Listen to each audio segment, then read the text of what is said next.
All right, well, chat, we had to talk about it at some point. Bubba, look, man, I don't care if you have like Bubba and some cool cosmetic. I don't care if it's like Basement Tuesday sitting there guarding a hook because you can't learn how to get good at a game is like just really awful content. So, oh, wait, we're talking about comp DBD. Right. Yeah, honestly, we don't see comp Bubba much at all, really. So, yeah, no, Bubba still sucks.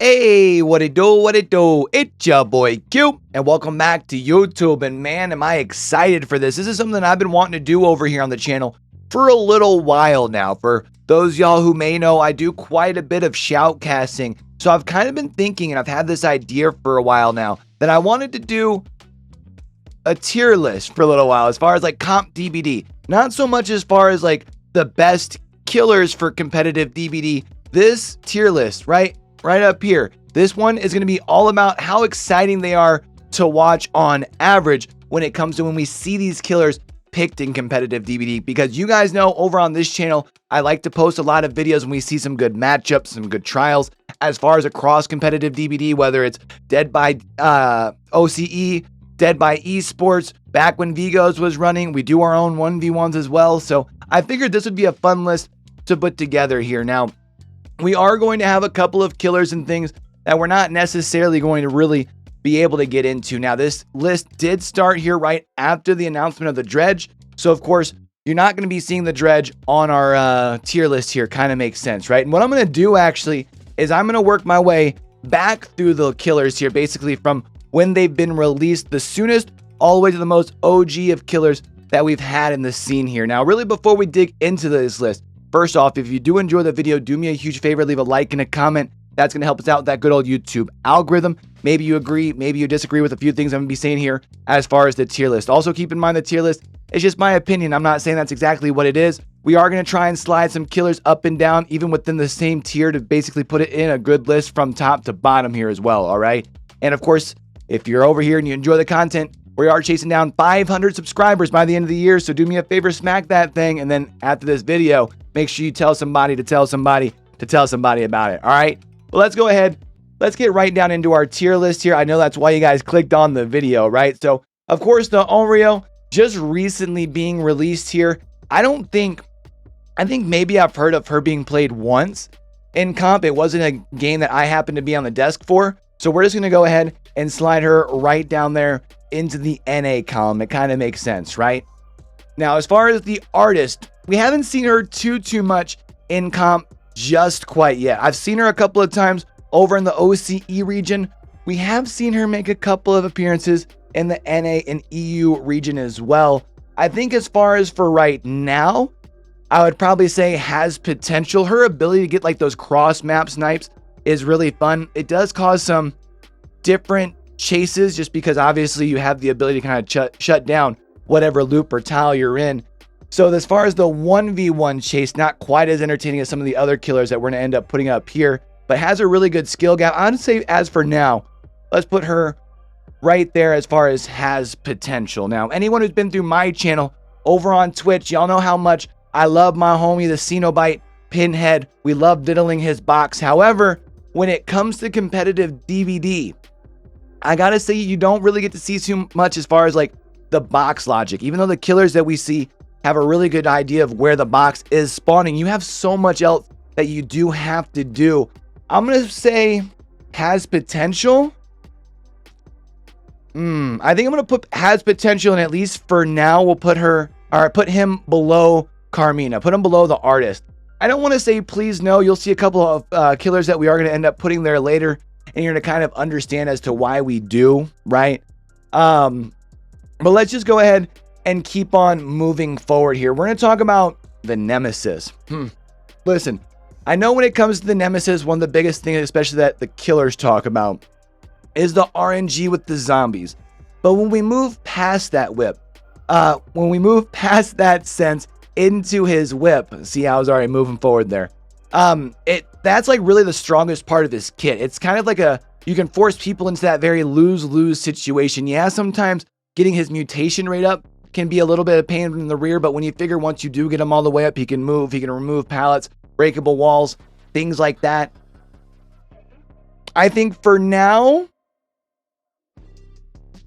I'm going to put still has potential. I know it looks like we're really like stacking up the bottom of our list. I'm going to kind of explain why I think part of that is as we get to the later portion of our video. I think for now, I'm still going to put him at has potential. Actually, I think I'm actually even going to put between... I don't know, because a good inopportune chain hunt from a pinhead can really change things up in comp. It doesn't always happen, but when pinheads can...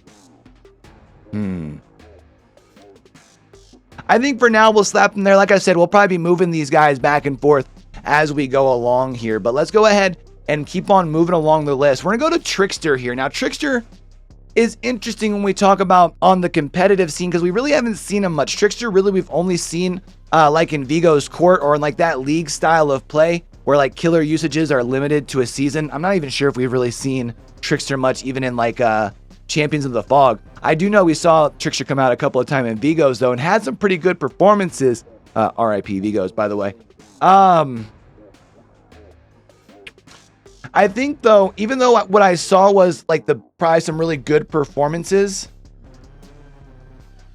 I still think I'm going to have to put him in NA. I'm going to put it at the top of NA because I did, like I said, I saw Trickster, I want to say like 2 or 3 trials, maybe, and that's it.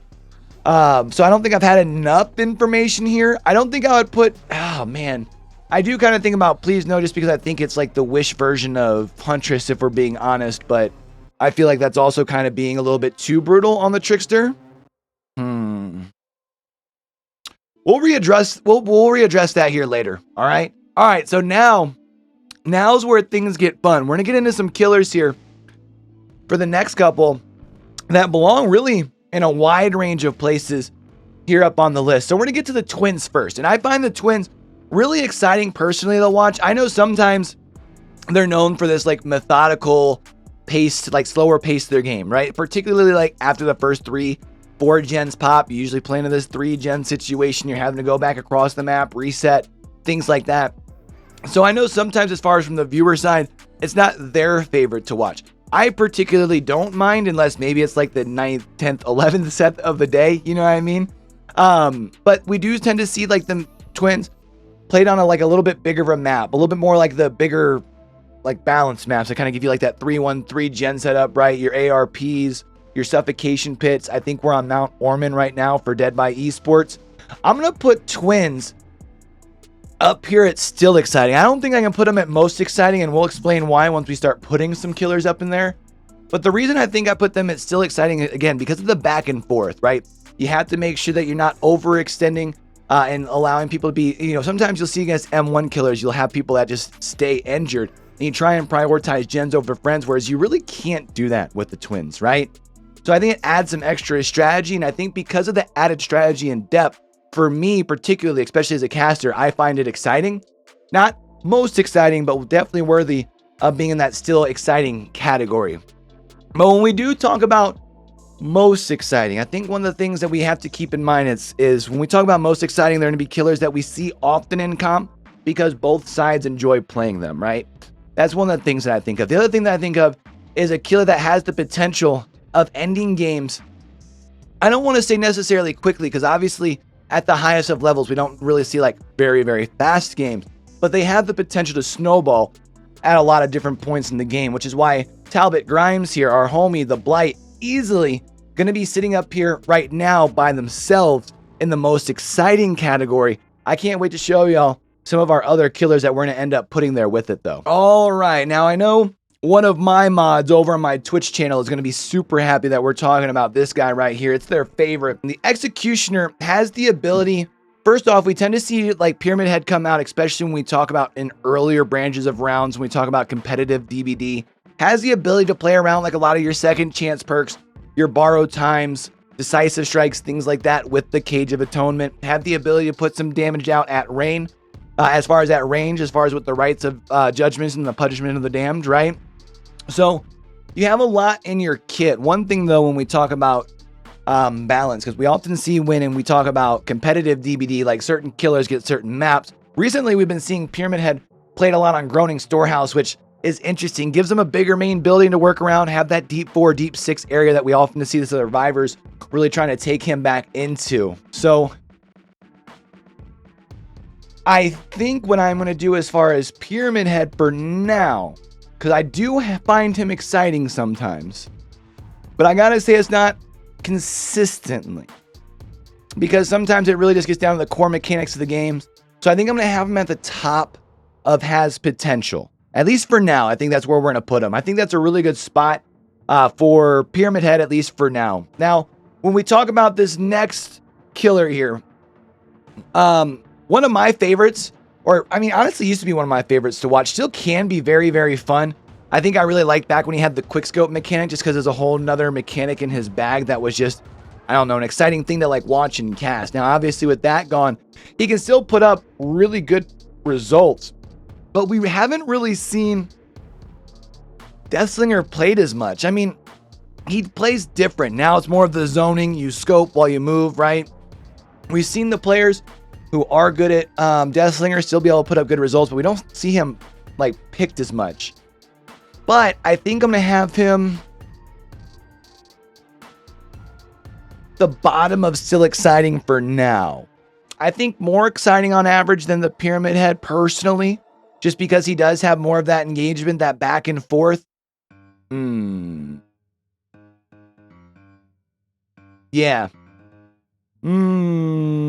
Yeah, we're gonna go with that for. Yeah, we're gonna go with that for now. I think that's what. Again, remember this is a tier list, right? So anything can really be changed around. These two could probably be switched. We'll readdress them later once we go all the way through and through. This next one though, this next killer, this is probably one of my favorites. Hands down, my favorite M1 killer to call. Even though sometimes like the early game can be a struggle for the Oni, because you're going to be seeing a lot of survivors doing like the typical like comp drop thing, like pre-dropping those pallets, because you don't want to give away that early hit, because that's when the snowball starts to go for the Oni, right? You start collecting that power. Once you have that power, you can get multiple downs. We see multiple Onis do multiple times throughout the seasons. So definitely for me,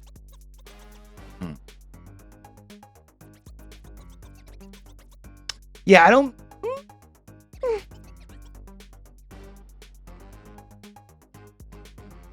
Yeah, I think I'm going to have to go below Blight, just because the early game on Oni does tend to be a little bit more of a slow, methodical pace.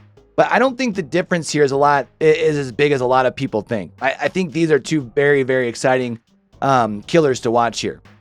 Which does then bring us to the demo dog. The demo pup, best pup. Honestly, unfortunately, we don't really see demo dog used much. When we do see the Demogorgon picked, usually see him as far as with the add-ons, with the barbed glasses, the Leprochlecken. So you have a lot to your kit. Currently, I think they're on Thompson House for DBD League, if I'm not mistaken. I don't think they're able to be drafted in DBE for Blood Moon League, though. It's interesting. I feel like Demo Dog is one of those has potentials, but since isn't played as much, doesn't quite have the same pop. I think I'd probably put him as far as...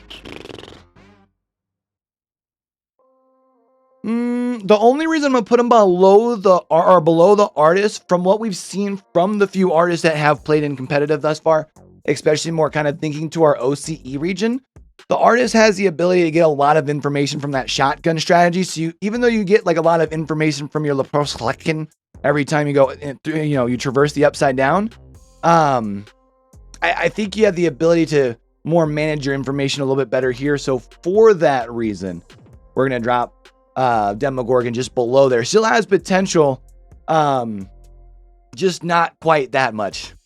Now is one of my favorites. But I'm not going to, even though I call him one of my favorites, he will not end up in the most exciting. For understandable reason. If he was the most exciting, we would probably see him played more. But Ghostface on Larry's, super fun to watch, especially because we have seen a few Ghostfaces around the competitive scene who have like really been able to lock in this pick, and it's a really good curveball. The one thing that I will say, however, when we talk about the competitive side, those teams tend to not get to play Ghostface because they know that their Ghostface is strong. It's a unique pick, so it tends to get banned through the picks and bans process. However, when Ghostface gets through, a fun killer to watch. And I think I'm going to put them above the twins. Even though the twins we see more often, and I think the big thing with Ghostface is it's always like it's a new thing, right? It's one, it's a killer we don't see often. Two, we see him usually played on Larry's. Kind of has that, you know, a lot of ins and outs with the different rooms and the hallways, right? So like it's I think it's like the refreshness as well as it's a whole different play style. And for that reason, I think I would definitely he definitely belongs in Still Exciting for sure. And I think right now, I'm convinced belongs at the top of Still Exciting. For now, I think. Sold. Okay, so let's go ahead and move on.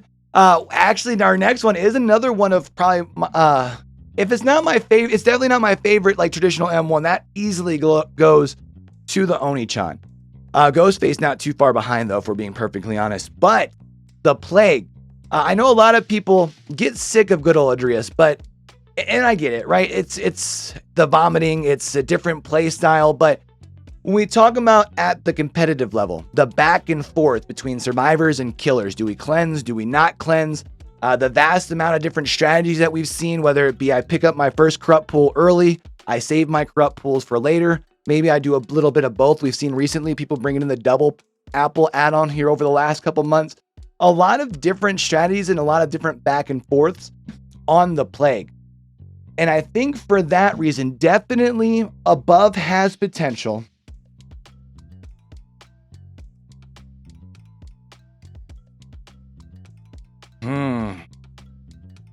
Above Ghostface or not? That's the real question.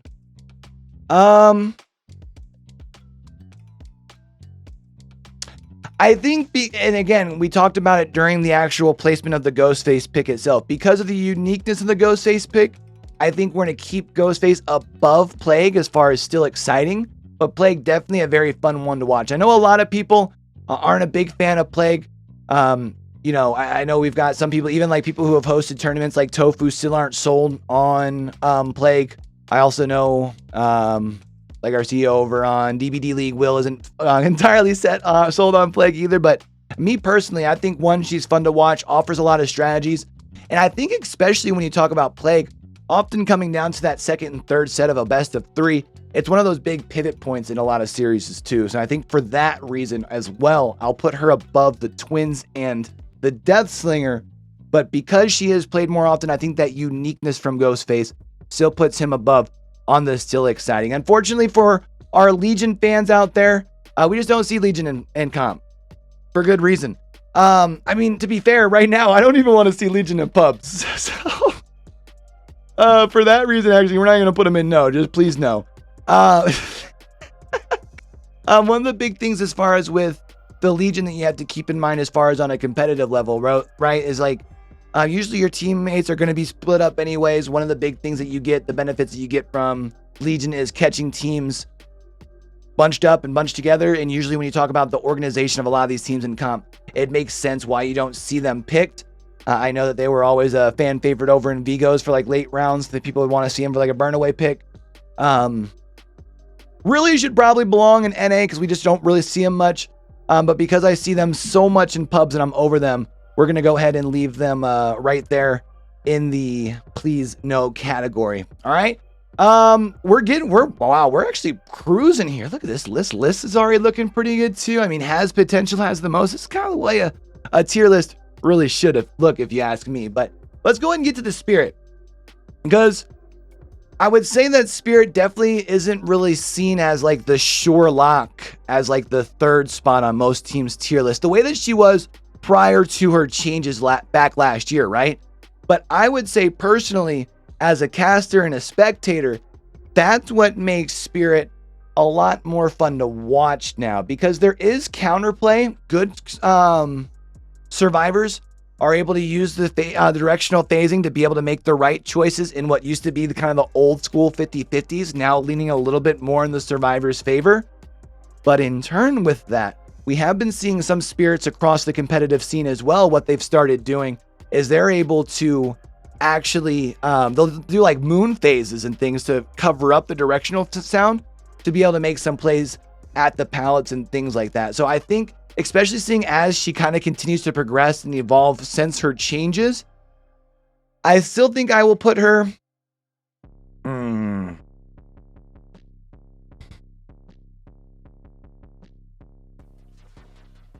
Let's see how many killers we end up having in most exciting. Something tells me we're going to end up sliding her into the top of still exciting. And I would say, even though, you know, we talked about the uniqueness, putting Ghostface at the top of still exciting, I think because of the counterplay and back and forth, let's just put her there for now at the top of still exciting. Because I can think of a couple that I will definitely want to put above the Spirit. And for that reason, I don't want my, what would be the S tier, the most exciting killers, to be too many. You know what I mean? I feel like a good tier list, like the A should be one of the lower amounts, or like the D's should be the lowest amounts, right? So for that reason, we're going to go ahead and actually put Spirit still exciting. Now, this one hurts my heart a little bit, talking about this next killer, because as as like a really sad like clown fan, I really wish we saw him more. I wish he was stronger too. Look, I understand that his anti-loop is very like punishing as far as with the tonic bottles and feels very oppressive. But when you're limited to 4, you don't have, you kind of have to make the decision if you want to be able to put cross map pressure. You have to then waste some of those bottles to get the yellow smoke to be able to go faster. Yeah, you reload faster since this change too. I would love to put Clown at the bottom of Have Potential, because I very much enjoy Clown.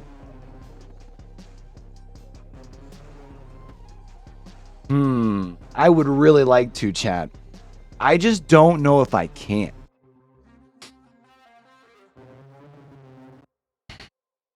Oh, man.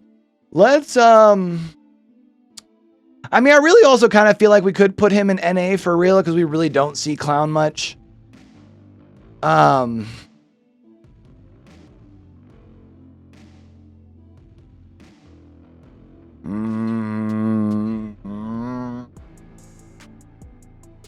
We're just going to put him in Please No for now. We're going to address that later, because I feel really bad about that.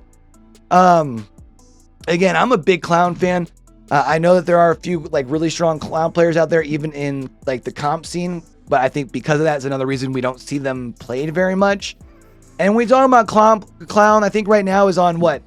Pale Rose, Grim Pantry? I don't know, man. Just overall, I would probably have to unfortunately put them in Please No. And again, please understand that that's really hard for me to say, because I love the Clown. I love clowns in general, which probably makes me weird. I know most people hate clowns, but anyways, let's keep on keeping on here. We're gonna be moving right on to the pig, that cruel woman, Amanda. Look, I get it. Sure, she won the Japan Championship a couple of years ago.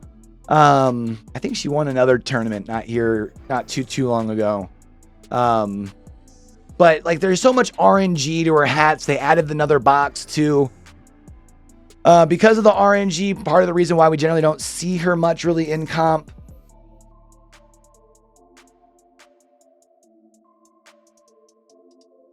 Probably Please No. I think just because like there's not really much else to her, right? Because like, yeah, you can crouch and cover up your heartbeat and stuff, but we are talking about in the competitive scene, there's going to be good comms. The lunge dash attack isn't really going to be able to do much. Yeah, I think we're just going to have to put him into Please No there, which truly hurts my heart, really, unfortunately. So, Freddy. Oh, Fredward. It truly is a nightmare that you are not stronger in this game. Similar, like I've said about a couple of killers earlier, really only seen in like league play style, where like killer usage is limited, right? Like Vigo's, I don't even know if we've seen Freddy in Champions of the Fog or not.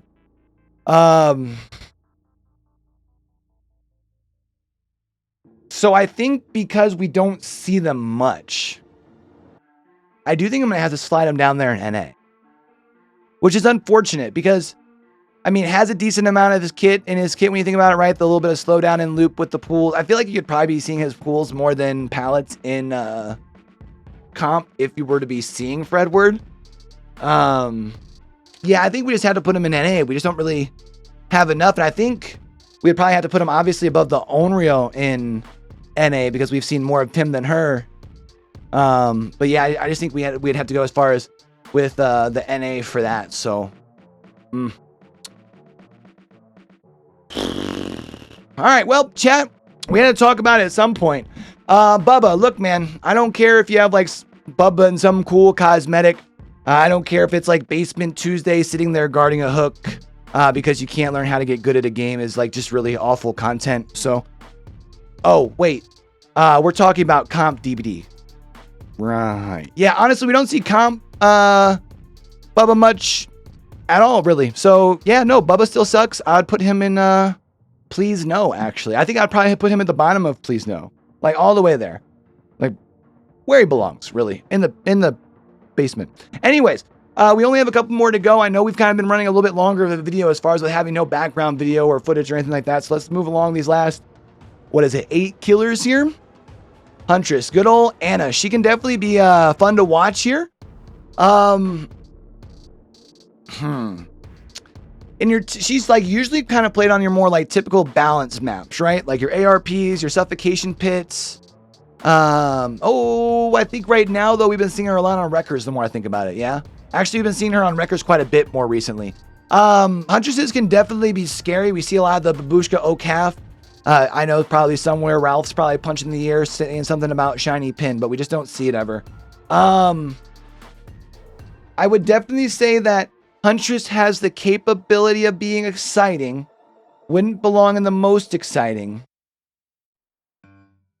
I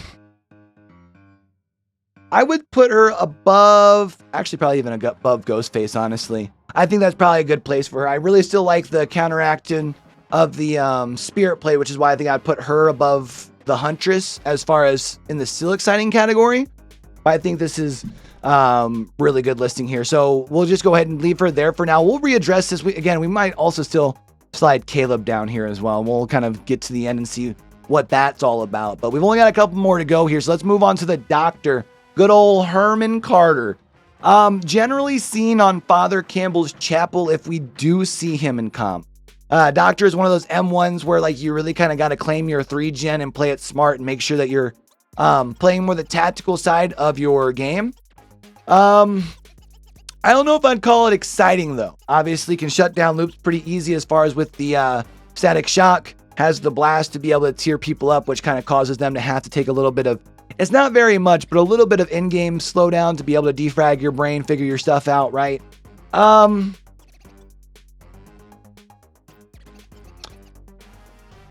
think games of Doctor have potential because of the little bit of strategy that's involved. But I think probably at the bottom of has potential is where I'd put him for right now. Because I do like the idea of box logic on Pinhead. I think that makes a lot of sense. I like the Nemesis potential one because obviously the ability to put people in punishing decisions, also the ability to potentially have zombies come into play at the RNG. So I think that for that reason, both of them, as well the demo dog would be above him. So I think still has potential is a good spot for Doctor. So we're just going to go ahead and put him in the bottom there. Good old Hagatha, man. Oh, man. Anyone who's been over on my stream before knows how I feel about Hag personally when we talk about in-game. As far as shoutcasting wise, I think I've only shoutcasted literally 2 trials, 1 set. They both ended up in 4Ks. Have to have very strict balancing. You know, you have to make sure that everyone spawns as far away, spawns together, so you can have the time to set yourself up. Usually played on a map like ARP.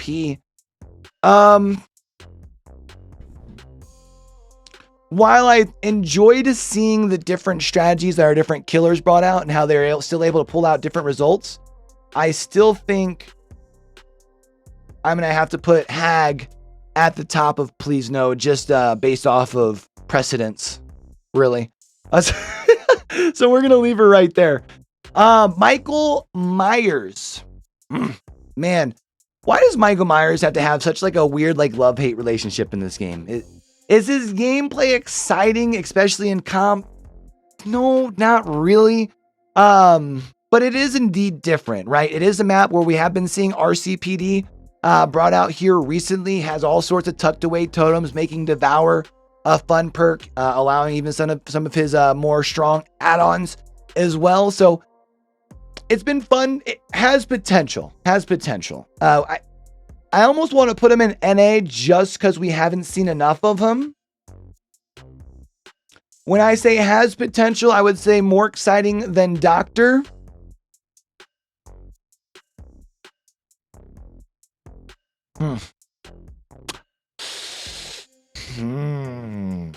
Interesting.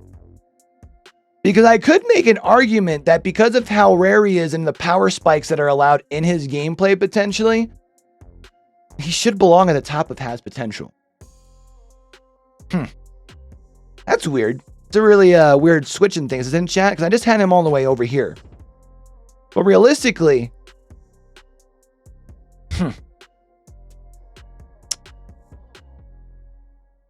I think there's still more strategy involved between the artist and the pyramid head. And so for that reason, we will still keep him in has potential, but we're going to go ahead and put Michael Myers below the artist. I think that's what we're going to go ahead and do as far as that there. So we are down to 4 chat. Pretty good looking tier list, if I could say so myself, if I'm looking at it. So let's get down to it, shall we? So Nurse, Miss Sally Smithson. Since she's been fixed, rarely do we, if ever, do we see like the old school blink bugs, which used to kind of be annoying. You felt bad for the killer when they'd have them, especially in like tight clutch chases towards the end of the game. I would say since fixed, and it seems that she is operating pretty well as smooth as butter comparatively. Most definitely one of the most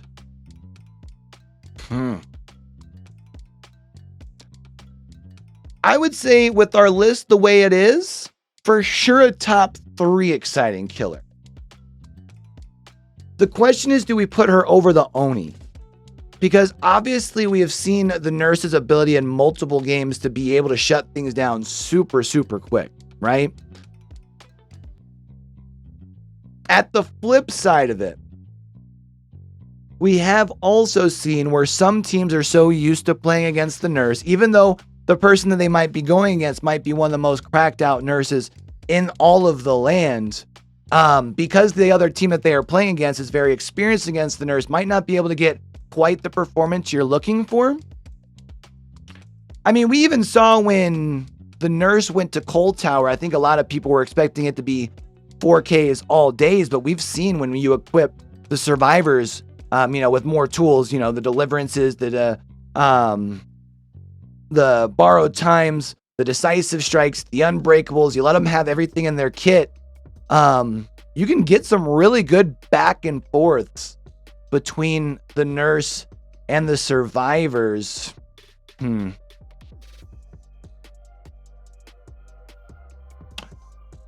Oh.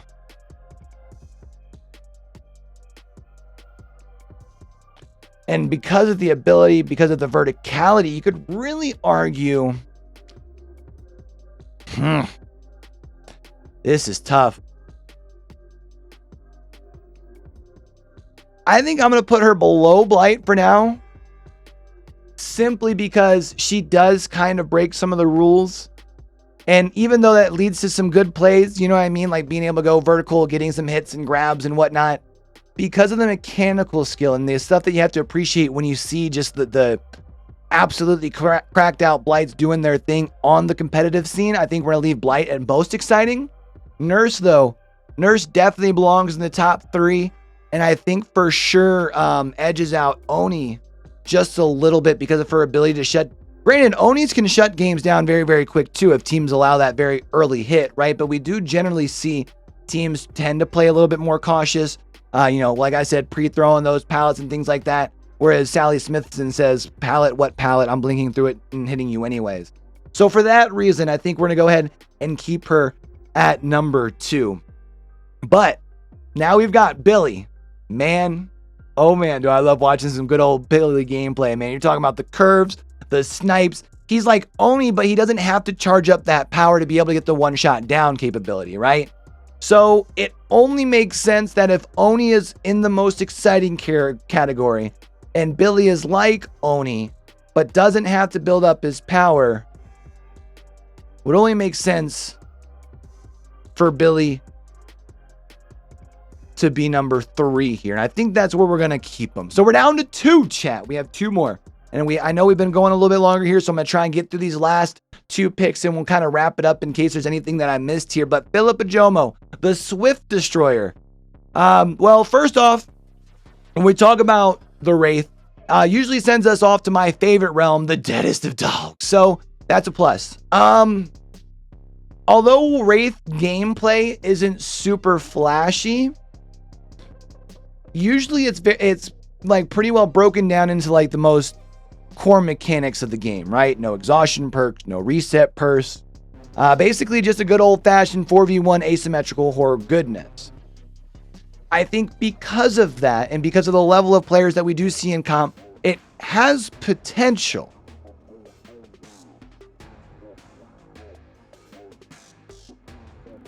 The only question is, where would I put him? And I think right smack dab in the middle would make sense. Because even, I think, same reason that we have Ghostface kind of high and the still exciting, even though we don't see them much, I think that uniqueness from Michael Myers would continue to keep Mikey above Wraith when I talk about in the has potential in the exciting category. Remember, that's what this tier list is all about.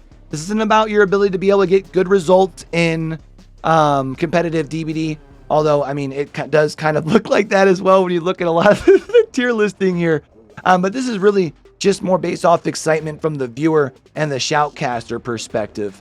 So I think because of the fact that it is kind of more broken down in its core mechanics of the game, I think it has potential, but I think we're going to have to put it somewhere in the middle. I think right there makes sense, which leaves us with the Trapper. The meme of DBD, unfortunately. We would all, I think, love to see Trapper to be good. There's just so much to it. Like, if you're talking about on a comp level, you would have to do similar to like we see with the Hag, right? You have to have everyone spawn away from the Trapper. Probably have to have them spawn together so you get the Trapper a chance to at least probably set up in the 3-gen setup that they have. The problem is, just like with the Hag, then you know if there's a chase that gets involved, then you go break up that 3-gen setup and they're basically left with nothing, which isn't the most exciting to watch. So I think for that reason, we're going to put him in the please no. But because of the please no, I do like... No, actually, we're going to have to put him in front of Hag. Sorry, Tofu. I know you don't like Hag. I hate Hag too. But I think because of the Hag's ability to put pressure across the map, she has to be a little bit higher. It only makes sense. And actually, I think I'd prefer to see Clown over Trapper as well. So probably right there. And I think looking at the list there, that looks pretty fair. I mean, when we talk about our most exciting, I think this is a pretty fair 4. If you would disagree, definitely feel free to let me know down in the comments below. I know some people might mix these 2 up. They might even slide Billy a little bit up if they're a, Billy connoisseur. But I think that's a fair 4. I think Spirit still does definitely deserve some conversation as far as being exciting. I don't think she's quite as exciting as these 4 to watch. I really like watching the snowball potential and stuff as far as these 2. So I think she belongs at the top of still exciting, as does the Huntress. This Huntress is, man, when you watch a Huntress that's like in their bag, I feel like a Huntress's hatchets are sometimes, like I always equate them to like a jump shot in basketball is the easiest thing for me to equate to. Sometimes your jump shots just hit and sometimes the hatches are just hitting. Watching, like I know in Vigos, I can think of, I think it was Gramps was the, no, Gramps was the, no, it was his Huntress as well. Anyways, we've seen a couple of really impressive Huntress performances over really this last year. When the Huntress is on, she's definitely very exciting. And I would say still overall would have some very exciting gameplay, even when the Huntress isn't like, on, right?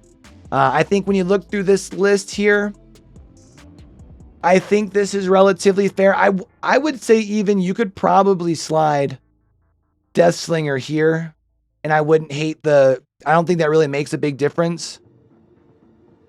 Matter of fact, I think I'm going to do that just because I do think it makes more sense for has potential to be a little bit like, I do believe it makes sense for has potential to be the biggest part of a tier list. I mean, that should be your middle grade. It kind of makes sense for that to be the most filled, right?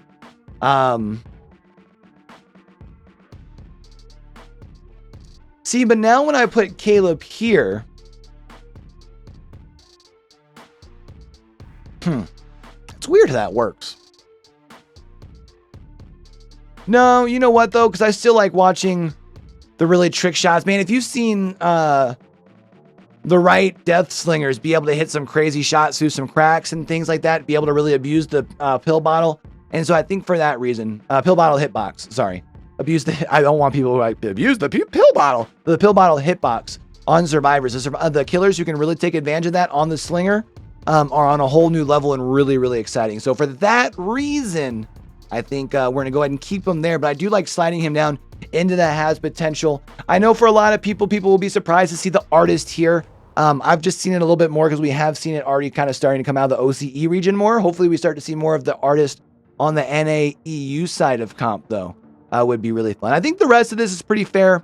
I think you could argue these bottom 4 probably has potential. I mean, again, it's a tier list. You could really argue placement on most of these here, right? But yeah, I think that's going to do it. That's going to do it as far as our tier list here. If y'all agree, disagree, like it, don't like it, let me know. Leave leave comments down in the chat. Feel free to come through either my Discord or my stream. We stream every Monday, Wednesday, Friday, plus when we can, where we can, as far as with our shoutcasting schedule. As I had mentioned, we do shoutcast quite a bit of everywhere. Dead by Daylight League, Dead by Esports, which has the Blood Moon League going on right now, Dead by OCE. We have our own 1v1s going on. Of course, we put up a lot of competitive DBD stuff over here on our YouTube channel as well, so feel free to check out that playlist if you're wanting to get into more competitive DBD. But otherwise, man, I appreciate y'all clicking on this video. This is my first tier video in a while. I had a lot of fun with this list, so definitely let me know what y'all think of this list up here. And yeah, man, and don't forget if y'all enjoy the content, leave a like, comment, and of course, smack that subscribe button so we can catch y'all back over here where we do really just everything DBD related, from comp stuff to discussional videos like this, builds, fun gameplay like our jukes, doofs, laughs, and loops. So, you know, smack that button, help a brother out. We're chasing down 1,000 this year. You know what I'm saying? But until we catch y'all back over here for the next video, don't forget, with everything crazy going on in the world today, be true, be you, be sincere, game hard and love hard. All right, y'all? It's your boy Q, signing out.